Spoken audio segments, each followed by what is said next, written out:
Good morning. I'm Morgan. You used to call me on your cell phone. Today is a B-Day. Congrats to the Viking ladies team for placing 3rd place, and good luck in Boulder City. Go Vikings! Sign up for both boys and girls wrestling today during lunch in SU Angora. Tryouts for boys and girls basketball are coming up. Saturday, November the 12th, 9 a.m. to 12 p.m. for boys and 12 p.m. to 3 p.m. for girls in the Blue and Gold Gym. As well as spirit tryouts November 4th and 5th in the Blue Gym. If you're interested in trying out, there will be a meeting today during lunch in the Blue Gym. I'm losing in Clash Royale. Friday Night Live is meeting in ST6 at lunch every Friday. Go and meet some new people, learn leadership skills, and work to make positive change in your school and community. Gardening Club also meets today during lunch in SV 202 with Friedman. Now for the weather with Disaster Dylan. Hey guys, it's me. How are you? Oh my gosh, clouds, guys. I know you forgot what those look like. They're green and blue. Stunning. We're finally changing up around here. So it's gonna be like 48 here. We're facing Truckee, it's gonna be like 50. If you're gonna go to Costco, 58. Out for the 5-day. Snow, wowzers. I love snow. Snow cones, wow. Then it's gonna be rainy, sad, miserable, just like you. You killed the vibe, man. All right, thank you guys. Have a great rest of your day, bye. That weather was so gritty, yo. Do you want to paint a mural in the A, B, or C halls? Talk to Mr. Garcia for more information. All materials will be provided by the Keys Club. Interested in learning how to ski or snowboard? Well, you can for very cheap or even free. All you have to do is express interest by filling out the Google form found on your Canvas. For more information, be sure to check your Canvas. Now for a message from Superintendent Dr. Cutler about the upcoming election and Measure K.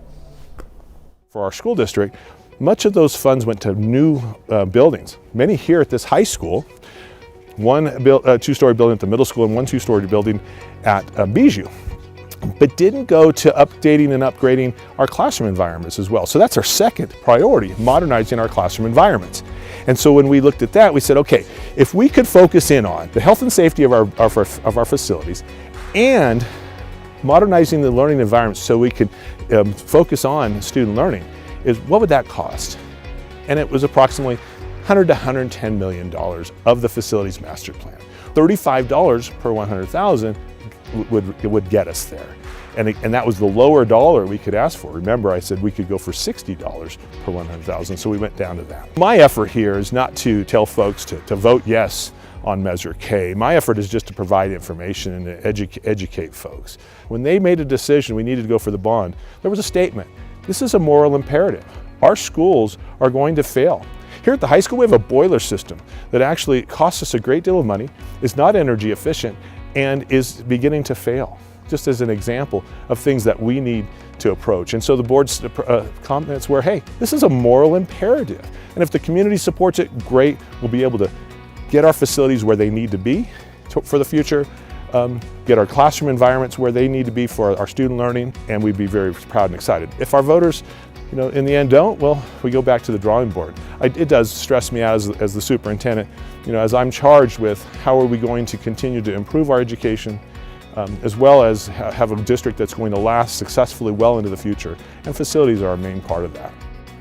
From my seat, because I'm actually a district employee, I'm not here to campaign, not here to tell people go vote. Oftentimes there's misunderstandings of what we're trying to accomplish with the bond. If we were successful in passing the bond, when would all of this the funds come in, activities begin? Well, interesting enough, a lot of folks don't understand how this really works, and you can't go out and just sell bonds for the entire amount right off and then all of a sudden doing projects, right? So it's usually in 3 series. The 100 million is divided into thirds, and so you're going to bond out for approximately $33 to $35 million each time. and sell those bonds. And so you get that money in those types of stints. Once you pass it, it takes a few months to get to the first sale, and then getting that money takes time. You get it actually really quickly, but then actually implementing projects takes time. So just for everybody's information, when working on schools, you have to go through what's called DSA, the California State Department of Architecture. And DSA has to approve all components. It takes a lot of time. There's costs involved with going through the state. So when we think about it, we're going to be selling a series of bonds over most likely a 4 to 6 year period. And then as we sell those, we're going to be planning with architects and engineers and the construction management types of teams, and start to look at how we're going to roll out the projects. You know, one of the things that I've experienced in my past is folks going, okay, you passed the bond, where's the projects? It takes a little bit of time, but I would hope that we'd be able to begin projects next summer and get us off and running with this bond. Are you a senior who needs financial aid for college? The TRIO ETS room is open during lunch every Monday from now through November for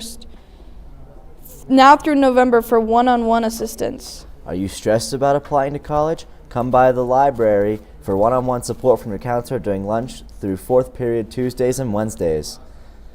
That's all for today, Vikings. Have a great day.